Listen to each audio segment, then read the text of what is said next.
Budget পরবর্তীকালে যে বিক্ষোভ সমাবেশের সভাপতি, উপস্থিত সংগ্রামী ভাই ও বোনেরা, ইতিমধ্যেই আপনারা শুনেছেন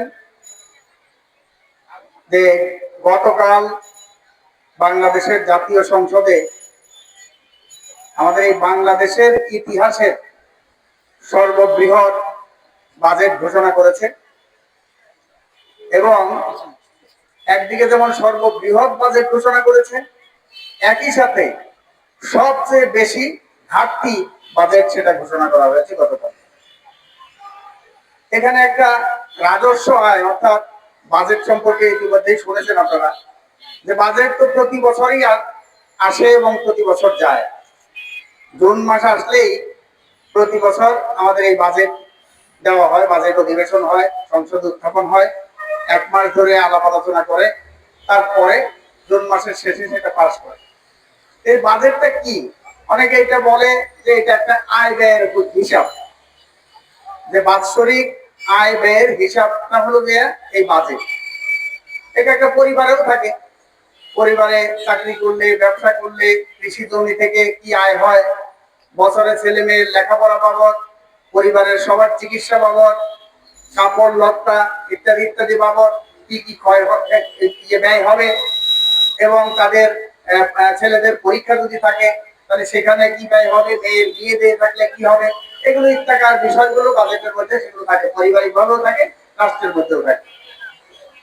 তাহলে একটা রাষ্ট্রের শুধুমাত্র আয় ব্যয়ের হিসাব না, কোথা থেকে টাকা আসবে এবং কার জন্য এই টাকা বরাদ্দ করবে, এটা খুব গুরুত্বপূর্ণ। আর এই গুরুত্বপূর্ণ বিষয় হলো যে এখানে যে একটা সরকারের যে উন্নয়নের যে দৃষ্টিভঙ্গি, রাজনৈতিক দৃষ্টিভঙ্গি, সেইটার উপরে নির্ভর করে এই বাজেটটা কেমন হবে। এখন যদি এই সরকারের উন্নয়নের দৃষ্টিভঙ্গি হয়, এখানে সাধারণ মানুষের স্বার্থ রক্ষা হবে না, এখানে মুষ্টিমেয় লুটপাটকারী ধনিক ব্যবসায়ী মালিক শ্রেণীর স্বার্থ রক্ষা করা হবে, তাহলে একরকম হবে। আরেক যদি হয় যে না, সাধারণ নিম্নবিত্ত, মধ্যবিত্ত, গরিব শ্রমিক, কৃষক, মেহনতি মানুষের স্বার্থের দিক বিবেচনা করে আমরা এই বাজেট প্রণয়ন করবো, বরাদ্দ করবো, তাইলে একরকম হয়। কিন্তু গতকালকে দেখলাম আমরা যে 9,38,000 কোটি টাকার একটা বাজেট এখানে পেশ করা হয়েছে। তার মধ্যে বলা হয়েছে 6,95,000 কোটি টাকা রাজস্ব, সব থেকে রাজস্ব আয় করবে, অর্থাৎ সরকারের আয় হবে 6,95,000 কোটি টাকা। তাহলে ঘাটতি কত থাকে? ঘাটতি থাকে হলো 2,43,000 কোটি টাকা, অর্থাৎ 2,43,000 কোটি টাকা। তাহলে কোথা থেকে আসবে?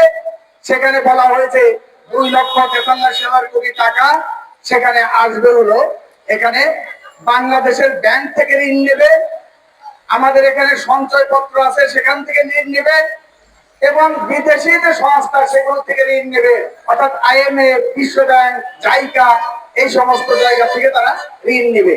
তার মানে এগুলো কিন্তু গাছে কাঁঠাল বুফে তেলের মতো। বাংলাদেশের ব্যাংক থেকে যদি ঋণ নেয়, তাহলে আপনি যদি শিল্প কলকারখানার জন্য ঋণ চাইতে যান, সেই ঋণ পাবেন না, কারণ সরকারি যদি ব্যাংক থেকে টাকা নিয়ে নেয়, তাহলে আপনি কেমনে লোন পাইবেন ব্যাংক করার জন্য, ব্যবসা করার জন্য, শিল্প কলকারখানা প্রতিষ্ঠা করার জন্য? আপনি সেটা পাবেন না। আর বিদেশ থেকে ঋণ নেবেন, IMF এবং বিশ্ব ব্যাংক, তারা যে ঋণ দেয় সেগুলো কাদের স্বার্থে? IMF এবং বিশ্ব ব্যাংকের ঋণ নিয়ে বা পৃথিবীর ইতিহাসে কোন দেশ উন্নতি করতে পারে নাই, সেগুলো ঋণের জালে আবদ্ধ হয়ে তারা এখানে এইটা একটা দেশ, একটা দেশের অর্থনীতি সেটা ধ্বংস হয়ে যায়। আমরা তো দেখলাম হাসিনা সরকারের আমলে আমাদের দেশ থেকে লক্ষ কোটি টাকা যেগুলো পাচার হয়ে যাচ্ছে, লুটপাট হয়ে যাচ্ছে, ব্যাংক ডাকাতি হয়ে যাচ্ছে, সেগুলো উদ্ধার করতে পারছে না, অথচ IMF এর কাছ থেকে $4 বিলিয়ন সেটা ঋণের জন্য, $4 মিলিয়ন সেটা ঋণের জন্য ধর্ণা দিচ্ছে।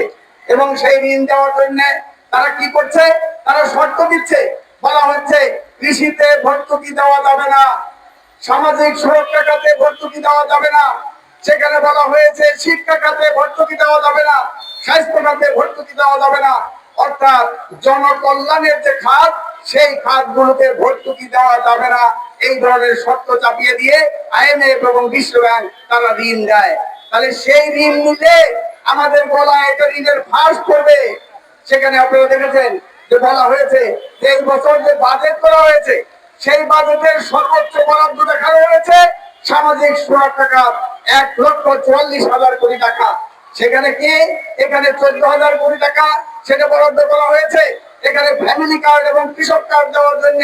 আর সামাজিক সুরক্ষা খাতের বরাদ্দ সেটা নিয়ে তো আমরা সারা বছর প্রতি বছরই আমরা বলছি যেগুলোতে দুর্নীতি দলীয়করণ সেগুলো হয়, অনিয়ম হয়, লুটপাট হয়, ঘুষ হয়। তাহলে সেই দুর্নীতি দলীয়করণ মুক্ত ভাবে স্বচ্ছতার সাথে জবাবদিহিতার সাথে সামাজিক সুরক্ষা খাতের বরাদ্দ সেখানে কিভাবে বিতরণ করা হবে সেগুলোর কোনো সুস্পষ্ট দিক নির্দেশনা নাই। এখানে আমাদের শ্রমিক ফ্রন্টের নেতা বলে গেছেন সাধারণ সম্পাদক দেখে এই বাজেটে শ্রমিকদের কল্যাণে কোনো কিছু বরাদ্দ করা হয় নাই। এখানে জাতীয় ন্যূনতম মজুরি ঘোষণার দাবি শ্রমিকদের দীর্ঘদিনের শ্রমিকদের দাবি এখানে রেশনিং ব্যবস্থা চালু করতে হবে, তাদের ওখানে ডেকেয়ার সেন্টার চালু করতে হবে এবং তাদের জন্য ডরমিটরি সেগুলো নির্মাণ করতে হবে। এই ধরনের কোনো ব্যবস্থার জন্য সেখানে কোনো বরাদ্দ করা হয় নাই।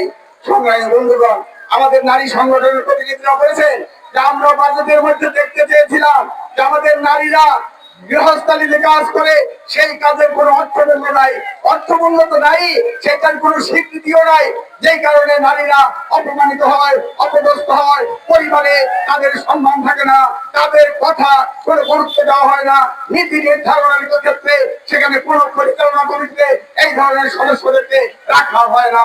সংগ্রামী বন্ধুগণ, সেখানে বলা হয়েছিল যে গৃহস্থালী কাজের আর্থিক মূল্য নির্ধারণ করো, তার স্বীকৃতি দাও। আর্থিক মূল্য তারা চাইতেছে না, বেতন চাচ্ছে না, কিন্তু তারা যে এই পরিমাণ কাজ করে যে কাজের মজুরি তাদের অর্থমূল্য তৈরি হয় সেটার স্বীকৃতি হলে তাদের সম্মান বাড়বে, মর্যাদার বাড়বে, পরিবারে তাদের যে গুরুত্ব সেই গুরুত্ব বাড়বে। সেই দাবি বাস্তবায়ন হয় নাই। বলা হয়েছিল আমাদের মেয়েরা কোথায় থাকবে চাকরি করলে তার নিশ্চয়তা নাই, সেখানে সন্ত্রাস রাজধানী নারী শিশু নির্যাতন ধর্ষণ হচ্ছে, তার থেকে বের হওয়ার জন্য নারীদের যে কর্মসংস্থানের জায়গায় সেখানে কর্মজীবী যে হোস্টেল প্রতিটি উপযুক্ত